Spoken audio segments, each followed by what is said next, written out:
Mga ka-K5, nagkalagupi kag nagkalayupok ang ining motorsiklo nga nadisgrasya diri sa area sa barangay nga Pototan. Sa riin may mga kagamitan pa diri nga nabilin sa mga biktima. Mga ka-K5, sa aton impormasyon, duwagid ang ginbawian sang kabuhi. Patay ang duha ka sakay sang motorsiklo matapos makabunggo sa kasugata nga angkar-angkar kag nabunggoan pagid sang isa ka truck sa barangay nga Pototan, Iloilo alas 11:40 sang aga Pebrero 10 tuig 2025. Ang mga biktima nga ginbawian sang kabuhi amo sanday Jose Ramil Perseverencia, 58 anyos nga isa ka Haba-Habal driver kag ang pasahero sani nga isa ka grade 12 student nga si Jezreel A. Canites, 18 anyos kag lunsay taga barangay Kanselayan sa nasambit nga Banwa. Sa interview sang K5 News FM kay Police Captain Jersey Besas, ang hepe sang Pototan Municipal Police Station, iagin pahayag nga padulong sa kanselayan ng motor nga nagasunod sa isa ka truck samtang halin naman sa kanselayan ng angkar-angkar nga ginamaneho ni Glenn Ignacio, 30 anyos nga delivery boy sang tubig. Dugang pa ni Captain Besas, hinaligid lamang nga nag-overtake ang motor sa truck nga ginamaneho ni Agustin Lazara, 62 anyos nga taga barangay Ponpon, Barotac Nuevo. Rason nga nagbungguanay sila sang angkar-angkar. Kasunod sang pagbungguanay, naglihis sa direksyon sang truck ang motor, rason nga nabungguan pagid ini sang truck.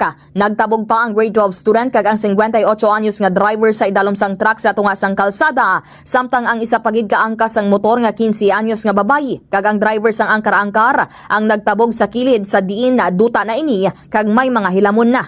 Yari ang kabahin sang payag ni Police Captain Besas. Fatal gining duwa no may ulo kag galawas gini ang ang sa driver kag isa ya kasakay tapos ang minor do kay na last information naton do sa ospital pa siya under monitoring pa. May pila sila sir sa ulo. So based sa pagmangkot sa tao wala man sila naka-helmet. Sa karon, yara sa kustodiya sang nasambit nga police station ang truck driver kag nahulat pa ang desisyon sang pamilya sa mga biktima kung magapasaka ang mga inisang kaso o kung makig-areglo. Yari naman ang kabahin sang payag sang truck driver nga sila Sara. Nakuha na lusot. Sugata na gidi, nagkuha na isa ng duwa. Kasi impakit. Ano po paglagabot niya? Oo, nag-isubsud pa ganitong single na. Iti may nagpundoti mo, anda-tanda, nag-iikon na isa na nabungguan na. Sa karon, nagapadayon pa ang investigasyon sang kapulisan kasunod sa natabo nga aksidente. Report nagikan diri sa Banwa sang Pototan, Iloilo. Ini si K5 Kim Montaño Kaluyo para sa Kampiyon nga Balita, Serbisyo Publiko kag Kalingawan sa Iloilo. Number 1 na kita, K5 News.